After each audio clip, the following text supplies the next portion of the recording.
یاد رکھیے، آپ نماز پڑھتے ہیں، روزہ رکھتے ہیں، زکوٰۃ دیتے ہیں، حج کرتے ہیں،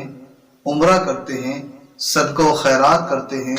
غریبوں اور مسکینوں کی مدد کرتے ہیں، یہ گارنٹی نہیں ہے، یہ لازمی اور ضروری نہیں ہے کہ رب کی بارگاہ میں یہ تمام اعمال قبول اور مقبول ہو جائیں۔ کیونکہ اگر آپ نماز پڑھتے ہیں تو رب کہہ سکتا ہے کہ تو نے نماز تو پڑھی ہے، وہ اس لیے پڑھی ہے کہ دنیا والے تجھے نمازی کہیں۔ اگر روزہ رکھا ہے تو رب کہہ سکتا ہے کہ تو نے روزہ تو رکھا ہے، وہ اس لیے کہ دنیا والے تجھے روزہ دار کہیں۔ تو نے حج کیا ہے تو رب کہہ سکتا ہے کہ تو نے حج تو کیا ہے، وہ اس لیے کہ دنیا والے تجھے حاجی کہیں۔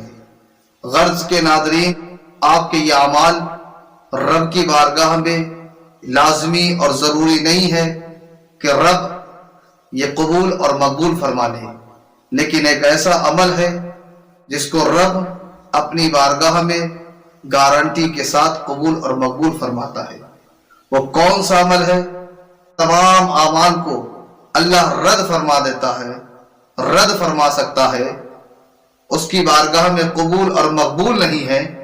یقینی اور حتمی اور قطعی طور پر، لیکن یہ ایک ایسا عمل ہے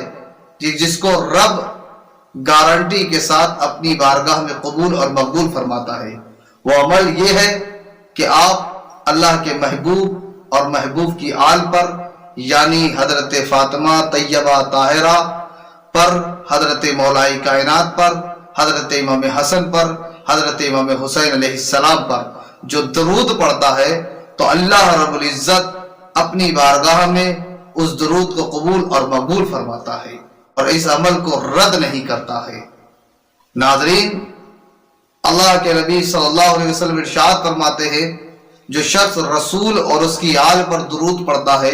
تو قیامت کے دن وہ پل صراط سے آسانی کے ساتھ پار ہو جائے گا۔ اب آپ کیا کریں؟ صبح کو اٹھے تو آپ کی زبان پر درود پاک کا ورد ہونا چاہیے، جب آپ چلے تو آپ کی زبان پر درود پاک کا ورد ہونا چاہیے، جب بیٹھے تو آپ کی زبان پر درود پاک کا ورد ہونا چاہیے، جب اٹھے تو آپ کی زبان پر درود پاک کا ورد ہونا چاہیے، جب آپ سوئیں تو سوتے وقت آپ کی زبان پر درود پاک کا ورد ہونا چاہیے، کیونکہ یہ ایک ایسا عمل ہے کہ جس عمل کو رب اپنی بارگاہ میں قبول اور مقبول فرماتا ہے۔ ناظرین، یہ اللہ کے پیارے حبیب کی پیاری حدیث جو میں نے آپ کے سبات کے حوالے کی ہے، اللہ کے نبی ارشاد فرماتے ہیں، بلغوا عنی ولو آیا، اگر دین کی ایک بھی بات آپ جانتے ہیں تو وہ دوسرے تک پہنچائیں۔ یہ آپ پر چھوڑتا ہوں کہ دین کی بات، اسلام کی بات، شریعت کی بات آپ آگے پہنچاتے ہیں یا نہیں پہنچاتے ہیں۔ اگر آپ کو